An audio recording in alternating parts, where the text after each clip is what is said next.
es que en medio de todo lo que sucede acá en Guatemala, pues también durante el fin de semana y hoy sobre todo se vivió una jornada de un caos vial tremendo. ¿Recuerda usted lo que pasó aquí en la ruta al Pacífico? Claro, Sandy, muchos buses taparon la ruta protestando porque dicen que necesitan obviamente funcionar. Pero no solo es eso, ¿sabes lo siguiente? Comerciantes del mercado y vendedores informales de Joya Baja en el departamento de Quiché llegaron durante el pasado fin de semana precisamente para mostrar su inconformidad por las medidas implementadas por las autoridades municipales contra el coronavirus. Así es, gracias. Las autoridades municipales deben recordar que estamos en un estado excepcional, Sandy, hasta el 3 de septiembre próximo, denominado estado de calamidad.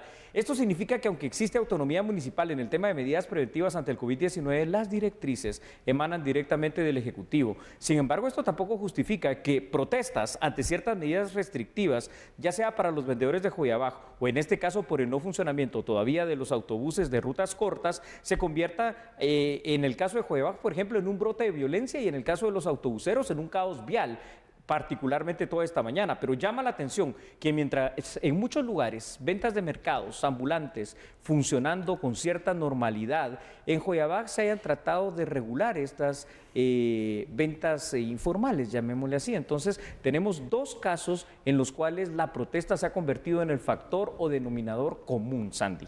Así es, Julio. Sabemos que hay cierta desesperación, que hay necesidad también, pero siempre recordemos, entre nosotros nos afectamos porque, por ejemplo, las personas que salieron a la Ruta al Pacífico, muchas personas llegaron tarde a su trabajo, muchas personas llegaron tarde a ciertos compromisos que tenían, porque obviamente no se imaginaban que iba a suceder esta situación y, bueno, nos estamos afectando. Y finalmente era la vía para poder hacerlo, Julio, y los disturbios también. Es la forma correcta de poder hacerse escuchar.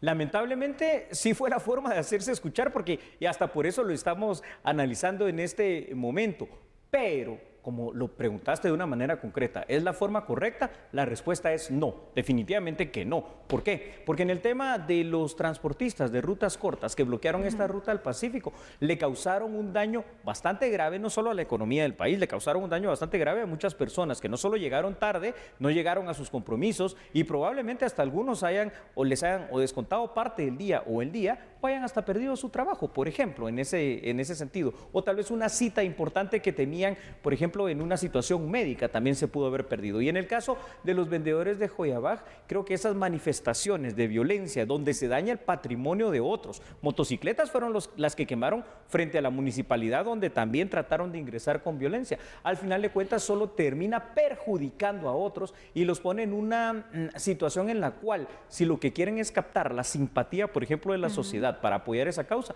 causan exactamente lo contrario, porque lo que generan es una animadversión. Exactamente, entonces al final después existe esta división también, porque imagínate, en el caso de Joya Baja, ahí sí yo creo que raya un poco, y no sé cómo lo ves tú Julio, perdón, en cuanto a la violencia y un derecho también de manifestación, porque aquí parece que la línea entre una cosa y la otra se perdió, porque lejos de mantenerse en una manifestación donde como derecho también que tenemos, exactamente se podía realizar, ya después se convirtió en disturbios, imagínate quemando cosas propiamente de la municipalidad también, cuando esas son cosas que al final le pertenecen al pueblo de Guatemala, no es a un alcalde. Exactamente, el hecho de venir y dañar, por ejemplo, la municipalidad, estás dañando el patrimonio de tu propio municipio. El hecho de venir y quemar algo, probablemente estas motocicletas hasta le pertenecían a la municipalidad, después va a tener que o pagar el deducible del seguro, la MUNI con el dinero del propio pueblo o comprar otras. Entonces, estas no son las mejores formas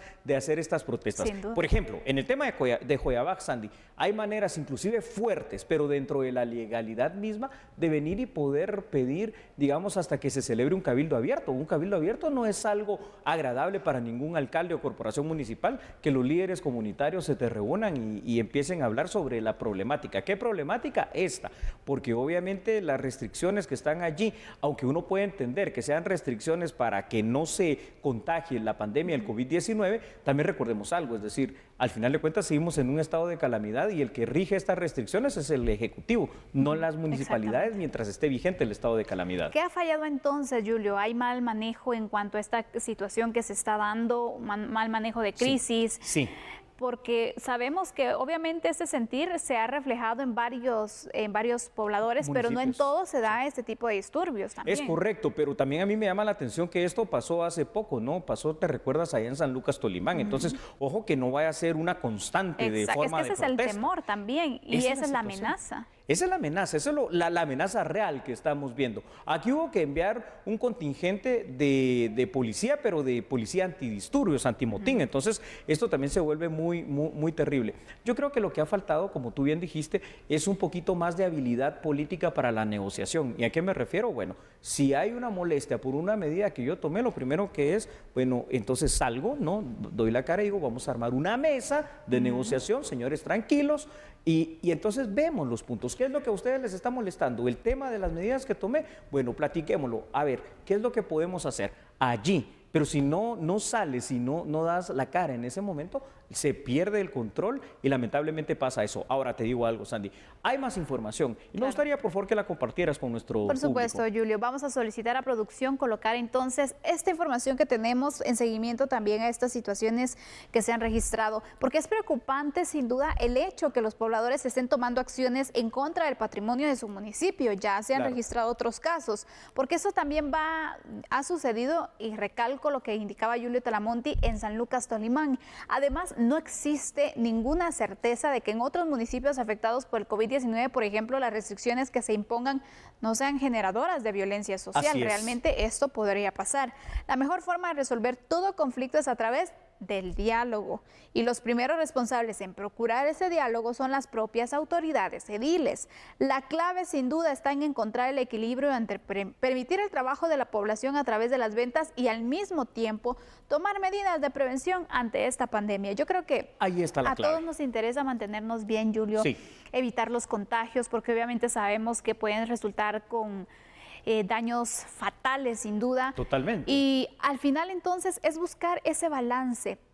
Por ejemplo, cuando se han dado situaciones como estas, donde son varios los pobladores que están pues exigiendo algo, se ha tomado la opción de establecer esas mesas de diálogo. Así es con representantes también de los comerciantes, porque sabemos que también a veces es complicado dialogar con todos, pero tiene que existir alguien que lleve esa voz. Tiene que existir alguien que lleve esa voz y tienen que existir los mediadores correspondientes. Vaya, hombre, a un ejemplo, lo hemos hablado aquí, Sandy, si ante los pobladores y autoridades de Santa Catarina, Ixtahuacán y Nahualá, allá en Sololá, han logrado, después de un conflicto de 100 años, sentarse por lo menos a discutir en una mesa de alto nivel, significa que esto se puede lograr en todo caso. Pero hoy lo vimos, afectada la población, afectada el patrimonio de otros o el patrimonio común, tanto lo que pasó este fin de semana allá en Joyabaj, donde es mejor al final de cuentas mantener la calma, y a las autoridades ediles pues obviamente tomar otro tipo de actitudes y actividades, y obviamente también el hecho de lo que pasó con los señores transportistas,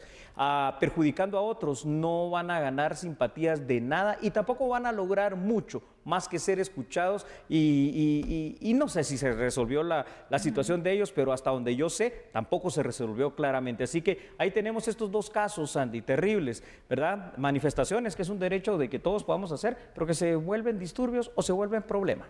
Y se pueden ir replicando también, así que mucho cuidado, y autoridades locales buscar también la forma de prevenir estas situaciones, buscar soluciones y de esta forma promover siempre el diálogo. Así es, Sandy. Vamos a hacer una pausa en este instante, pero al regresar, en este tiempo de cuarentena, el internet, pues bueno, ha sido una herramienta fundamental para las personas que están haciendo cosas bien y otras que no. Sí, herramienta fundamental para trabajar, herramienta fundamental el internet para estudiar también, pero para delinquir también puede utilizarse. Así que cuando regresemos hablaremos de un fenómeno criminal terrible, la trata de personas. Mientras tanto, usted permanezca aquí porque nosotros somos A la Medida.